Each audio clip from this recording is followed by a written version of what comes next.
And I would like to talk about the sound walks and the sound maps of Barcelona, briefly presenting my experiences and methodological approaches. By doing so, I wish to contribute to the theoretical dialogue on the study of urban space through sensorial perspective, listening in particular. Soundscape, according to Raymond Murray Schafer, who coined the term in 1977, is our sonic environment, the ever-present array of noises with which we all live. As a cultural space, constantly recreated by communities in response to their environment, interactions with nature and history, which provides with a sense of identity and continuity, soundscape also represents an important element of our intangible cultural heritage. Technology development is exponentially enforcing soundscape studies and multiplying the data as well as the available listen points. On the other hand, the growing accessibility of recording devices is multiplying the data as well as the available listen points, and on the other hand, the internet expanded public participation and interest on sound. So may I introduce Freesound, a user-based database of Creative Commons licensed sounds created in 2008 by the Music Technology Group at the Universitat Pompeu Fabra. Anyone can browse, listen, upload, and download sounds from Freesound, and each sound is accompanied by a description and keywords and may include geolocalization on the map in the place where it was captured. So here you see the sound map of Barcelona and at Freesound, and I would like to just see it live on Freesound to show you how it works. As you see, this is the sound map. Every red spot that you see here is one sound that was uploaded by a user. Anyone can do it. And when you click on the sound, you will first see a small window. Oh, let's check if it responds. Yes. A small window just with the title and a play, and you can just listen to the sound from here. But if you, I'm just taking random sounds. And then if you go to the page of the sound, you can see the sound wave, and you can see the description, the user. Here is the sound wave, the timing, the description of each sound, because we consider that it's very relevant to add a description, and this is also a way of developing a proper vocabulary for sensory descriptions. And then there are a number of tags or keywords that are used to search for the sound here in the browser. You can search by word, and you can also search by geotag. Now, this is the map of Barcelona, but if you just get further and further, you will see that you have the whole map of the world, and it's full of sounds. And you can find about any kind of sound. So in order to foster interest, I'm going back to the presentation.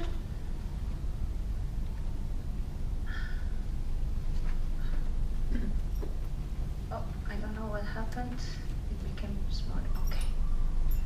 Yes. So in order to foster interest towards sound, fuel the database, and promote its usage as a tool for research, education, and creation, several initiatives are being carried on in Barcelona, notably free sound-powered workshops that you can see in the slide, soundbox, and other local projects. And I work in all of them, and I will just try to describe them as briefly as possible. Hundreds of people have already joined the workshops, and there was one in the room this morning. Interacting with the sonic environment and contributing to the creation of a network of thematic sound maps of the city by listening, recording, editing, describing, composing, and sharing sounds. All activities are customized to different users and combine pedagogy, technology, creativity, and social action while approaching different areas of interest, such as art, science, or interculturality through sounds. In the artistic domain, with the team of Sons de Barcelona, we are 6 people, we implement in schools and art museums like La Fundación Miro, creative activities such as narrative sound performances, international exchange of sound postcards, or treasure hunts of sounds. Sound maps of nature, in collaboration with acoustic biologist Eloisa Mateu, provide training in birdsong recognition in natural and urban spaces. As for social and cultural sciences, the Sound of Cultures invite multicultural groups of participants to represent through sound the diversity of their cultural identities, thus creating an intercultural sound map of Barcelona. And of course, we worked here in Raval with several groups, and we will be happy to work with more groups. Merce was talking about Asian women, and one of the recordings, one of the nicest recordings we have was made by an Indian woman who was just cooking, and you could hear the sound of her bracelets. So please be welcome to check the sound map at Freesound for more sounds.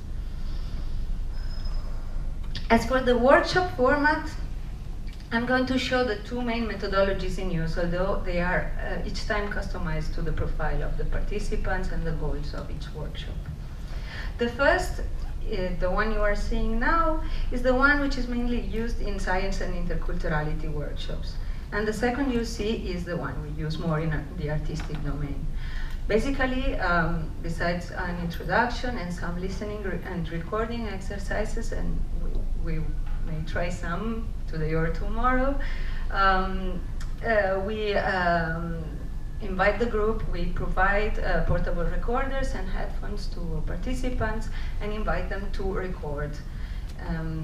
And then edit and upload the sounds at Freesound with proper descriptions. And it is a process that may take from 3 sessions to 3 weeks, because sometimes, for example, in the case of intercultural workshops, we invite the participants to bring the recorders at home and record specific sounds, specific categories of sounds. This is the second methodology, the one we use in more creative workshops, and implies the creation of sound narratives or the production of sound with techniques such as Foley or sound performance that we make live and then record.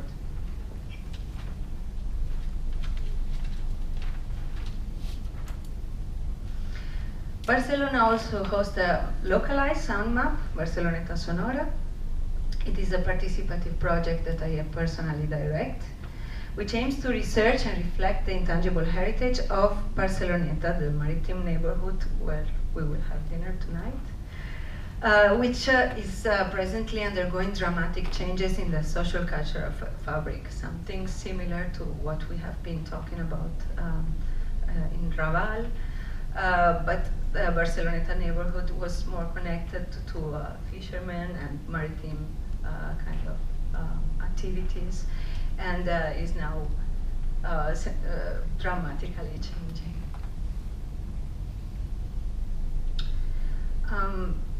Besides the sound map, the project Barceloneta Sonora includes art and photo exhibitions, workshops, which may be shaped on the above-mentioned methodologies or on specific methodologies adapted to the goals of each group, and research on various aspects of soundscape, such as history, memory, identity, oral tradition, music, literature, and acoustic biology. Visitors and locals are also invited to discover the neighborhood sounds through sound walks. Guided tours, which I personally lead, which alternate live listening and sound montage that are listened to through Jackbox, which is the device you can see in the photo. And it is a device which allows several people to listen to the same track simultaneously without interfering with the soundscape.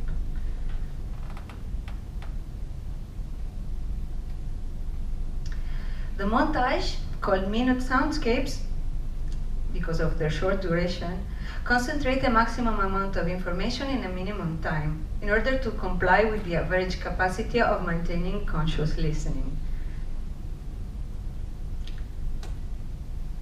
All the above mentioned activities indeed require a great amount of preparation, including a preliminary study of each sonic territory, as well as the participant's profile, in order to establish specific itineraries and tasks.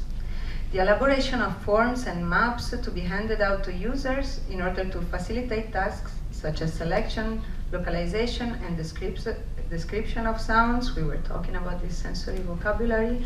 And here you can see one of the forms we use, in this case a form we use in intercultural workshops, where we ask people to record 5 categories of sounds and further describe them by ticking the context in which they had described it, they had recorded it, and in order to be able to describe, properly describe the sounds.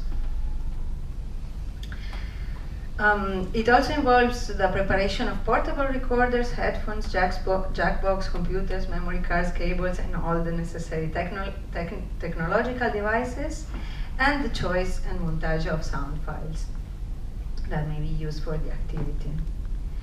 The user's preparatory training is also essential. Before being taken to a sound walk or taught to properly record, edit, and share sounds, participants are encouraged to practice active and conscious listening through specific ear cleaning exercises. So here you have a list of exercises that I would like to just mention and comment with you. We wanted to try it here, but the audio situation is not the best, but I think we can try it tomorrow while we do the field work. So here are some examples. One is just to use your ears to notice how you can direct your listening and just turn around. I usually do this exercise in front of very strong sound source, like the water of the Park de la Ciutadella fountain. And to be described, it's not as strong an experience as to try it, to notice it, but it's just about using your hands like this, or just using it in this, both hands in this position. I cannot do it because I have the microphone, and just turn around, and it's a way of noticing how our perceptions change.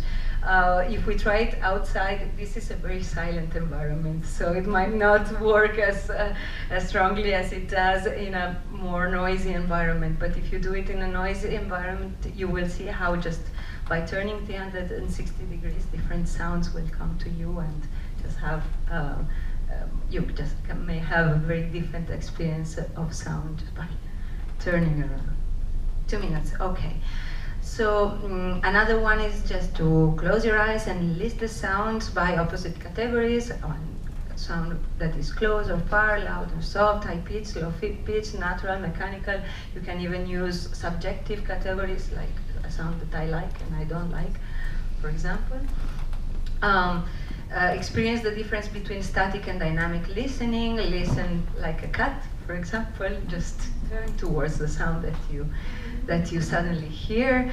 And then a number of couple exercises, once again using closed eyes and the superposition of just close sounds and perception of faraway sounds, or group exercises which consist of comparing in sound lists that we may make in the same space, and we'll certainly notice that everyone's perception is different, so comparing lists will just produce a very interesting experience.